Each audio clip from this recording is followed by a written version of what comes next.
Hi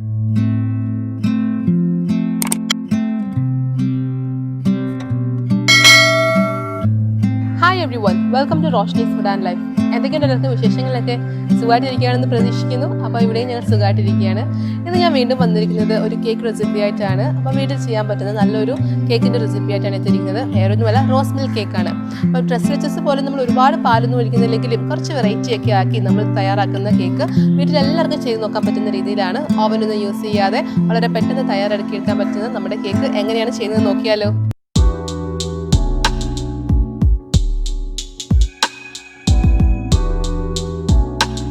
cake ഉണ്ടാക്കിയെടുക്കാനായിട്ട് നമുക്ക് ആദ്യം ചെയ്യേണ്ടത് മുട്ടയും പഞ്ചസാര നന്നായിട്ടൊന്ന് ബീറ്റ് ചെയ്തെടുക്കണം.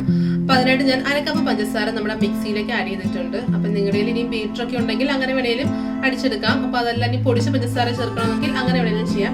മിക്സി ആകുമ്പോൾ പിന്നെ പഞ്ചസാര പൊടിക്കേണ്ട ആവശ്യമൊന്നുമില്ല. നമുക്ക് ഡയറക്റ്റ് മുട്ടയും പഞ്ചസാരയും കൂടെ ബീറ്റ് ചെയ്തെടുത്താൽ മതി. അതാകുമ്പോൾ എല്ലാവർക്കും എളുപ്പമാണല്ലോ. അപ്പൊ ഞാൻ അരക്കപ്പ് പഞ്ചസാര മിക്സിയിലേക്ക് എടുത്തിട്ടുണ്ട്. ഇനി അതിലേക്ക് ഞാൻ ഒരു മുട്ട കൂടെ ആഡ് ചെയ്യാൻ പോവാണ്. അപ്പൊ നമ്മൾ മിക്സിയിൽ ഒരു മുട്ടയും അരക്കപ്പ് പഞ്ചസാരയും എടുത്തിട്ടുണ്ട്. നമുക്ക് നന്നായിട്ട് ബീറ്റ് ചെയ്തെടുത്തിട്ട് വരാം. അപ്പൊ നമ്മൾ മുട്ടയും പഞ്ചസാരയും നന്നായിട്ട് ബീറ്റ് ചെയ്തെടുത്തിട്ടുണ്ട്. നമുക്കതൊരു ബൗളിലോട്ട് മാറ്റാം.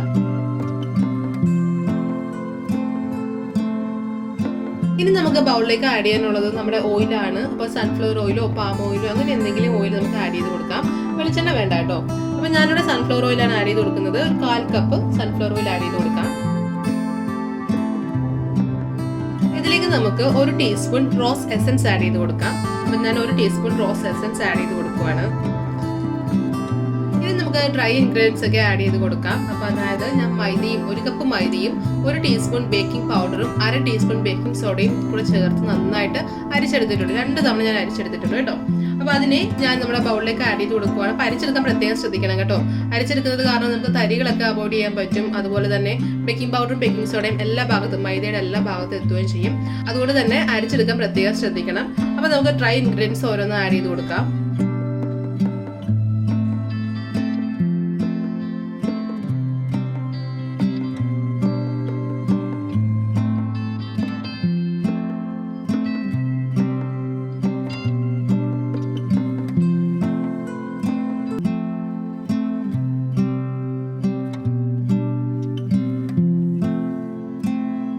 ഇനി നമുക്ക് ഇതിലേക്ക് പാലൂടെ ആഡ് ചെയ്ത് കൊടുക്കാം. അപ്പൊ ഞാൻ 1 കപ്പ് പാൽ എടുത്തിട്ടുണ്ട്.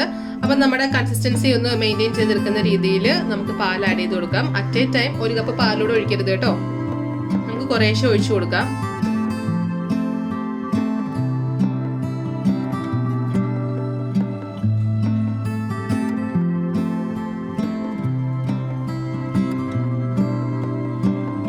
അപ്പൊ നമ്മുടെ കൺസിസ്റ്റൻസി കുറച്ച് തിക്കായി പോയി. അപ്പൊ ഞാൻ കുറച്ചുകൂടെ പാൽ ഒഴിച്ചു കൊടുക്കുന്നുണ്ട്.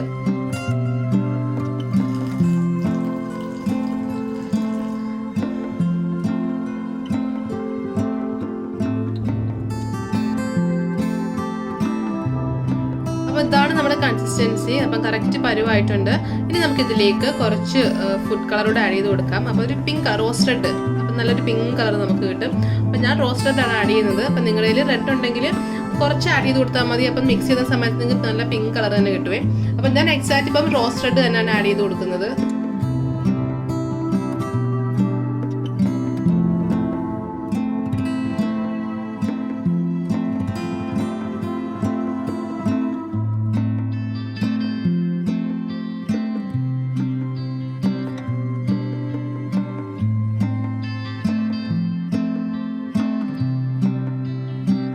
കേക്ക് ഞാനിവിടെ ടെസ്റ്റ് ചെയ്ത് എടുത്തിട്ടുണ്ട്. അപ്പം നമ്മുടെ സൺഫ്ലവർ ഓയിൽ ഞാൻ ജസ്റ്റ് ഒന്ന് സ്പ്രെഡ് ചെയ്തിട്ട് നമ്മുടെ മൈദ ഒന്ന് തട്ടിയെടുത്തതാണ്. അതിലേക്ക് നമുക്ക് ബാറ്റർ ഒഴിച്ചു കൊടുക്കാം.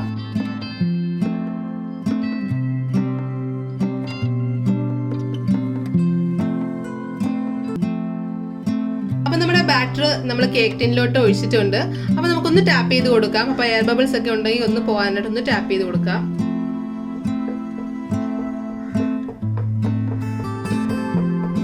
അപ്പൊ നമ്മുടെ കേക്ക് ഞാൻ ഇഡലി പാത്രത്തിൽ വെച്ചിട്ടാണ് കേട്ടോ റെഡിയാക്കി എടുക്കുന്നത്. അപ്പൊ നിങ്ങൾക്ക് വേണമെങ്കിൽ കുക്കറിലോ അപ്പൊ എങ്ങനെയാണെന്ന് വെച്ചാൽ നിങ്ങൾക്ക് റെഡിയാക്കി എടുക്കാം. ഓവനുള്ളവർക്ക് ഓവനിൽ വെച്ച് വേണമെങ്കിൽ സെറ്റ് ആക്കി എടുക്കാം കേട്ടോ. അപ്പം നമ്മുടെ കേക്ക് ടിൻ നമുക്കൊന്ന് അലൂമിനിയം ഫോയിൽ വെച്ചൊന്ന് കവർ ചെയ്തതിന് ശേഷമാണ് ഇഡലി പാത്രത്തിലേക്ക് വെക്കേണ്ടത്. അപ്പം നമ്മൾ കേക്ക് ടിന്നെ നന്നായിട്ട് അലൂമിനിയം ഫോയിൽ വെച്ച് കവർ ചെയ്തിട്ടുണ്ട്. അപ്പം ഞാൻ ഇഡലി പാത്രത്തിനകത്ത് വെച്ച് നന്നായിട്ട് റെഡിയാക്കി എടുക്കാൻ പോവാണ്. അപ്പം നേരത്തെ പറഞ്ഞ പോലെ നിങ്ങൾക്ക് കുക്കറോ ഓവനോ എന്താണെന്ന് വെച്ചാൽ യൂസ് ചെയ്യാം. ഇതാകുമ്പോൾ എല്ലാവരുടെയും വീട്ടിലുണ്ടല്ലോ, ഇഡലി പാത്രം എല്ലാവരുടെയും വീട്ടിലുണ്ടല്ലോ എന്ന് കരുതിയാണ് ഞാനിപ്പോൾ ഇങ്ങനെ കാണിക്കുന്നത്. അപ്പോൾ ഒരു 55 മിനിറ്റ് ആകുമ്പോഴത്തേനും നമുക്കിത് റെഡിയാക്കി കിട്ടും. അപ്പം നമുക്കിത് അടച്ച് വെച്ച് നന്നായിട്ട് കുക്ക് ചെയ്തെടുക്കാം. അപ്പം നമ്മുടെ കേക്കിനെ ഞാൻ പുറത്തെടുത്തായിരുന്നു. അപ്പം കേക്ക് പുറത്തെടുത്തപ്പം മേളിലൊരു കുറച്ച് യെല്ലോ കളർ വന്നു. അത് വേറൊന്നും അല്ല, നമ്മുടെ അലൂമിനിയം ഫോയിൽ ഉണ്ടല്ലോ മേളിലൊന്നും മുട്ടിയായിരുന്നു കേക്കിൻ്റെ. നമ്മൾ കവർ ചെയ്ത അലൂമിനിയം ഫോയിൽ മുകളിലൊന്നും മുട്ടിയായിരുന്നു, അതിൻ്റെയാണ് ആ യെല്ലോ കളർ വന്നിരിക്കുന്നത്. അപ്പം എക്സാക്റ്റായിട്ട് നമ്മൾ ഇഡലി പാത്രത്തിലാണ് വെച്ചെന്ന് പറഞ്ഞല്ലോ. എനിക്കൊരു 55 മിനിറ്റ്സ് ആയപ്പം എനിക്ക് കേക്ക് റെഡിയായി കിട്ടി. അപ്പം നിങ്ങൾ ഉപയോഗിക്കുന്ന പാത്രത്തിൻ്റെ ഒക്കെ അനുസരിച്ച് അങ്ങോട്ടും ഇങ്ങോട്ടും കുറച്ച് വ്യത്യാസം വരും. അപ്പം നല്ല പെർഫെക്റ്റ് ആയിട്ട് വന്നിട്ടുണ്ട്. കാണുമ്പോൾ തന്നെ അറിയാമല്ലോ, നല്ല പെർഫെക്റ്റ് ആയിട്ട് വന്നിട്ടുണ്ട്, നല്ല സോഫ്റ്റ് ആണ്. അപ്പം നമ്മൾ ഇതിനെ ഇനിയും ക്രീമൊക്കെ നന്നായിട്ട് അപ്ലൈ ചെയ്തെടുത്ത് നല്ല സെറ്റാക്കി എടുക്കാൻ പോവുകയാണ്. അപ്പം ഞാൻ കേക്കിൻ്റെ മുകൾ വശം ഒന്ന് കട്ട് ചെയ്ത് മാറ്റുന്നുണ്ട് കേട്ടോ. വേറൊന്നും കൊണ്ടല്ല, ഒന്ന് ലെവലായി കിട്ടാൻ വേണ്ടി ഞാൻ മുകൾ വശം ഒന്ന് കട്ട് ചെയ്ത് മാറ്റുന്നുണ്ട്. അപ്പം നമ്മുടെ ഈ കേക്കിൽ അപ്ലൈ ചെയ്യാനായിട്ട് ഞാനിവിടെ ക്രീം റെഡിയാക്കിയിട്ടുണ്ട്. അപ്പം നമ്മുടെ ക്രീമിൻ്റെ റെസിപ്പി ഞാൻ ഓൾറെഡി 2 കേക്ക് ചെയ്തപ്പോൾ അതിനകത്ത് ചെയ്തിട്ടുണ്ടായിരുന്നു. നമ്മുടെ ഗ്രീൻ വെൽവെറ്റ് കേക്കും അതുപോലെ പൈനാപ്പിൾ കേക്ക് ചെയ്തപ്പോഴും ഞാൻ ക്രീമിൻ്റെ റെസിപ്പി ചെയ്തിട്ടുണ്ടായിരുന്നു. അപ്പം നിങ്ങൾക്ക് വേണ്ടി ഞാൻ ഡിസ്ക്രിപ്ഷനിൽ കൊടുത്തിട്ടുണ്ട് കേട്ടോ, എങ്ങനെയാണ് നമ്മുടെ ക്രീം വീട്ടിൽ തയ്യാറാക്കുന്നതെന്ന്. അപ്പം നമ്മൾ ഇന്ന് കേക്കിന് സോക്ക് ചെയ്തെടുക്കുന്നത് നമ്മുടെ പാലിലാണ് കേട്ടോ. പക്ഷെ ട്രസ്ലെച്ചസ് പോലെ നമ്മൾ ഒരുപാട് അങ്ങ് ഒഴിക്കുന്നില്ല. നമ്മൾ ഷുഗർ സിറപ്പ് ഒഴിക്കുന്നത് പോലെ തന്നെ പാലും കണ്ടൻസ്ഡ് മിൽക്കും കൂടെ ഒന്ന് മിക്സ് ചെയ്തെടുത്തതാണ് കേട്ടോ. അപ്പം നമ്മൾ ഷുഗർ സിറപ്പിന് പകരം നമ്മുടെ പാലും കണ്ടൻസ്ഡ് മിൽക്കുമാണ് ഒഴിക്കുന്നത്, ഒരു ചേഞ്ചിന് വേണ്ടി. അപ്പം നിങ്ങൾക്ക് പാൽ ഒഴിക്കാൻ താല്പര്യമില്ല എങ്കിൽ അതിന് പകരം ഷുഗർ സിറപ്പ് വേണമെങ്കിൽ ഒഴിച്ചു കൊടുക്കാം. അപ്പം ഷുഗർ സിറപ്പിന്റെ കണക്കെന്ന് പറയുന്നത് നമ്മൾ ഒരു 1/2 കപ്പിന് 1 കപ്പ് വെള്ളം, ഷുഗർ ഒന്ന് മെൽറ്റായാൽ മാത്രം മതി കേട്ടോ. അപ്പൊ അതുപോലെ തിളപ്പിച്ചിട്ട് ഫ്രിഡ്ജിൽ വെച്ച് തണുപ്പിച്ചെടുക്കുക. ഇപ്പൊ ഞാനിപ്പം പാലും കണ്ടൻസ്ഡ് മിൽക്കും കൂടെ നന്നായിട്ട് മിക്സ് ചെയ്ത് തണുപ്പിച്ചെടുത്തതാണ് കേട്ടോ. അപ്പൊ നമുക്കത് കേക്കിൽ ഒഴിച്ച് നന്നായിട്ട് സോക്ക് ചെയ്തെടുക്കാം. അപ്പൊ നമ്മുടെ കേക്കിനെ ഞാൻ 2ആയിട്ടൊന്ന് കട്ട് ചെയ്തിട്ടുണ്ടായിരുന്നു. അപ്പൊ നമുക്ക് 1-2 ഹോൾസ് ഇപ്പം കൂടുതലുണ്ട്. അപ്പം ഓവർ ബീറ്റിംഗ് ആയി ശ്രദ്ധിച്ചോണം കേട്ടോ, അതാണ് മെയിൻ കാരണം ഹോൾസ് വരാനുള്ളത്. അപ്പൊ സാരമില്ല, നമുക്കിപ്പോൾ പാൽ ഒഴിച്ചു കൊടുക്കാം. അപ്പൊ ഞാൻ ബെറ്റ് ചെയ്യുന്നത് പാലിലാണെന്ന് പറഞ്ഞല്ലോ, അപ്പൊ ഞാൻ പാൽ ഒഴിച്ചു കൊടുക്കുവാണ്.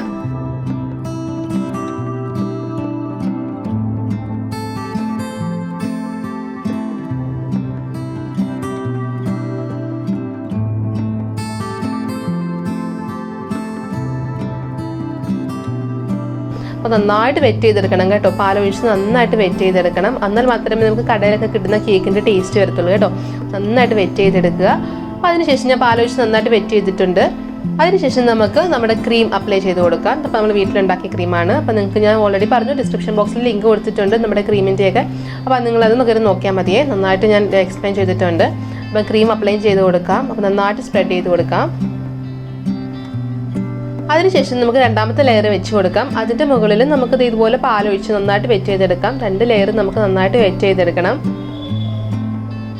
ഇനി നമുക്ക് ക്രീം കൂടെ അപ്ലൈ ചെയ്ത് കൊടുക്കാം. അപ്പം ക്രീം നന്നായിട്ട് ഫുൾ കേക്കിനെ നമുക്ക് കവർ ചെയ്തെടുക്കാം, നന്നായിട്ട് അപ്ലൈ ചെയ്ത് കൊടുക്കാം. ഇനി അഥവാ നിങ്ങൾക്ക് കുറച്ച് പാടുണ്ട് ക്രീം അപ്ലൈ ചെയ്യുന്ന സമയത്തെങ്കിൽ ഒന്നുകൂടെ ഒന്ന് ഫ്രിഡ്ജിൽ വെച്ചിട്ട് എടുത്താൽ മതി. അപ്പോൾ നന്നായിട്ട് സെറ്റായിട്ട് കിട്ടും, കുറച്ചുകൂടെ കട്ടിയായിട്ട് കിട്ടും. പുറത്ത് വെക്കുന്ന സമയത്ത് ക്രീം ഒന്ന് ലൂസായിട്ട് പോകാൻ സാധ്യതയുണ്ട്, അതുകൊണ്ടാണ് ഫ്രിഡ്ജിലൊന്ന് വെച്ചാൽ വീണ്ടും കട്ടിയായിട്ട് കിട്ടും. അപ്പം നമുക്ക് അപ്ലൈ ചെയ്ത് കൊടുക്കാൻ കുറച്ചുകൂടെ എളുപ്പമായിരിക്കും.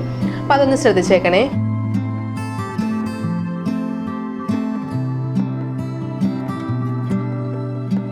അപ്പോൾ നമ്മുടെ കേക്കിന് നന്നായിട്ട് ഞാൻ ക്രീമൊക്കെ അപ്ലൈ ചെയ്ത്, അത് മാത്രമല്ല ഞാൻ ഫ്രിഡ്ജിൽ വെച്ച് നന്നായിട്ടൊന്ന് തണുപ്പിച്ചെടുത്തിട്ടുണ്ട്. അപ്പോൾ അത് പ്രത്യേകം ശ്രദ്ധിക്കണം കേട്ടോ. അപ്പോൾ നമ്മൾ നന്നായിട്ടൊന്ന് സെറ്റായി എടുത്തതിന് ശേഷം കട്ട് ചെയ്യാവും. അപ്പോൾ നിങ്ങൾക്ക് ഇങ്ങനെ വേണമെങ്കിലും യൂസ് ചെയ്യാം. അപ്പോൾ ഞാൻ കുറച്ച് ഭംഗി വരാൻ വേണ്ടി ഒരു മിറർ ഗ്ലേസ് ഷെയ്ഡ് കൊടുക്കുന്നുണ്ട് നമ്മുടെ കേക്കിന്. അപ്പം കുറച്ച് ഗനാഷൊക്കെ ഒഴിച്ച് ഒന്ന് സെറ്റാക്കി എടുക്കുന്നുണ്ട്. അപ്പോൾ കുറച്ചുകൂടെ ഭംഗിയാണ് കേട്ടോ കേക്ക് കാണാനേ. അപ്പം അതുകൂടെ ഒന്ന് സെറ്റാക്കി എടുക്കുന്നുണ്ട്. അപ്പോൾ നിങ്ങൾക്ക് ഇപ്പം ഗനാഷ് ഒന്നും ഒഴിക്കാൻ താല്പര്യമില്ല എങ്കിൽ ഇങ്ങനെ നമ്മുടെ ക്രീം ജസ്റ്റ് അപ്ലൈ ചെയ്ത് വേറെ എന്തെങ്കിലും ഡിസൈനൊക്കെ കൊടുത്ത് നിങ്ങൾക്ക് യൂസ് ചെയ്യാം. ചോക്ലേറ്റ് സിറപ്പോ ചോക്ലേറ്റ് ഗനാഷൊക്കെ ചോക്ലേറ്റ് ചിപ്സോ അങ്ങനെ ഏത് വേണമെങ്കിലും ഡെക്കറേറ്റ് ചെയ്ത് കഴിക്കാം. അപ്പം ഞാനിപ്പോൾ ഇതിന് മുകളിലേക്ക് കുറച്ച് മിറർ ഗ്ലേസ് എഫക്റ്റ് കൊടുക്കാൻ വേണ്ടി പോവാണ്. അപ്പം അതിന് മുമ്പായിട്ട് ഇപ്പം അങ്ങനെ എഫക്റ്റ് കൊടുക്കണം, മിറർ ഗ്ലേസ് കൊടുക്കണമെന്ന് മുമ്പായിട്ട് ചെയ്യേണ്ട കാര്യം കേക്കിനെ നന്നായിട്ട് തണുപ്പിച്ചെടുക്കണം. അപ്പം അങ്ങനെ ഞാൻ കേക്കിനെ തണുപ്പിച്ചെടുത്തതാണിത്. അപ്പോൾ ഞാൻ വേഗം തണുത്ത് കിട്ടാനായിട്ട് ഫ്രീസറിലാണ് വെച്ചത്. അപ്പോൾ 1/2 മണിക്കൂർ ഫ്രീസറിൽ വെച്ചാൽ മതി, നന്നായിട്ട് തണുത്ത് കിട്ടും, ക്രീം നല്ല സെറ്റായിട്ട് കിട്ടും. ഇതിൻ്റെ മുകളിലേക്കാണ് നമ്മൾ ഗനാഷ് ഒഴിക്കാൻ പോകുന്നത്. അപ്പം ഞാൻ വൈറ്റ് ഗനാഷ് റെഡിയാക്കി എടുത്തിട്ടുണ്ട്. അപ്പം വൈറ്റ് ഗനാഷ് ഉണ്ടാക്കിയെടുക്കാൻ അധികം പാടൊന്നുമില്ല കേട്ടോ. നമ്മുടെ വൈറ്റ് ചോക്ലേറ്റ്, അതിലേക്ക് 2 ടേബിൾ സ്പൂൺ കുറച്ച് നമ്മുടെ വിപ്പിംഗ് ക്രീം ഒന്ന് ആഡ് ചെയ്യുക, കുറച്ച് ബട്ടർ ആഡ് ചെയ്യുക. ബട്ടർ ഇടുമ്പോൾ നല്ല ഒരു തിളക്കം കിട്ടും, നമുക്ക് നല്ലൊരു ഷൈനിങ് എഫക്റ്റ് കിട്ടുന്നത് ബട്ടർ ഇടുമ്പോഴാണ്. ഇത് മൂന്നുകൊണ്ടൊന്ന് ഡബിൾ ബോയിൽ ചെയ്തെടുത്താൽ മാത്രം മതി നമുക്ക്. അപ്പോൾ നല്ല വേഗം തന്നെ നമുക്ക് ഗനാഷ് കിട്ടും. അപ്പോൾ നല്ലൊരു ഫിനിഷിങ് കിട്ടും നമ്മുടെ കേക്കിന്. അപ്പോൾ ഞാൻ ഗനാഷ് തയ്യാറാക്കി വെച്ചിട്ടുണ്ട്. അതിൻ്റെ മുകളിലേക്ക് ഞാൻ ഒഴിച്ചു കൊടുക്കുവാണ്.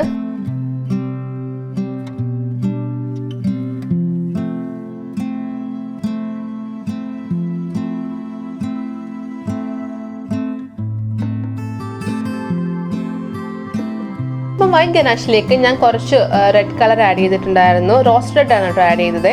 അപ്പം അതുകൂടെ ഞാൻ മുകളിലേക്ക് ആഡ് ചെയ്യുകയാണ്. അപ്പോൾ രണ്ടുകൂടെ മെർജ് ആയിട്ട് നല്ലൊരു ഡിസൈൻ നമുക്ക് കിട്ടും.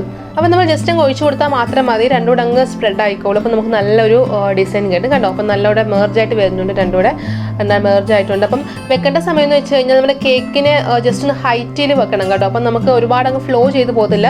നിങ്ങൾ തുള്ളിയായിട്ട് അധികമായിട്ട് വരുന്ന ഗനാഷിങ് താഴെ വീണോളും. അപ്പം ഞാൻ അങ്ങനെയാണ് വെച്ചിരിക്കുന്നത്. ഒരു കേക്ക് ടിന്നിൻ്റെ മുകളിലാണ് നമ്മുടെ കേക്കിനെ ഞാൻ സെറ്റ് ചെയ്ത് വെച്ചിരിക്കുന്നത്. അപ്പോൾ ഒരുപാട് ഗനാഷ് ഉണ്ടെങ്കിൽ അത് ജസ്റ്റ് താഴോട്ടങ്ങ് തുള്ളിയായിട്ട് അങ്ങ് വീണോളും, ഒരുപാട് അങ്ങ് സ്പ്രെഡ് ആവത്തില്ല. അപ്പോൾ ആ പാത്രത്തിൽ തന്നെ നമുക്ക് കളക്ട് ചെയ്യാനും പറ്റുമേ. അപ്പം നമ്മുടെ കേക്ക് ഇവിടെ റെഡി ആയിട്ടുണ്ട്. നമുക്ക് നന്നായിട്ടൊന്ന് തണുപ്പിച്ചെടുക്കണം, നന്നായിട്ട് സെറ്റാക്കി എടുക്കാനായിട്ട്. ഈ ഗനാഷൊക്കെ ഒന്ന് സെറ്റായിട്ട് വരാനായിട്ട് നമുക്ക് ഫ്രിഡ്ജിൽ കുറച്ച് നേരം വെക്കണം. അപ്പോൾ ഞാനൊരു ഹാഫ് ആൻ അവർ നമ്മുടെ ഫ്രിഡ്ജിൽ വെച്ച് സെറ്റാക്കി എടുക്കാൻ പോവാണ്.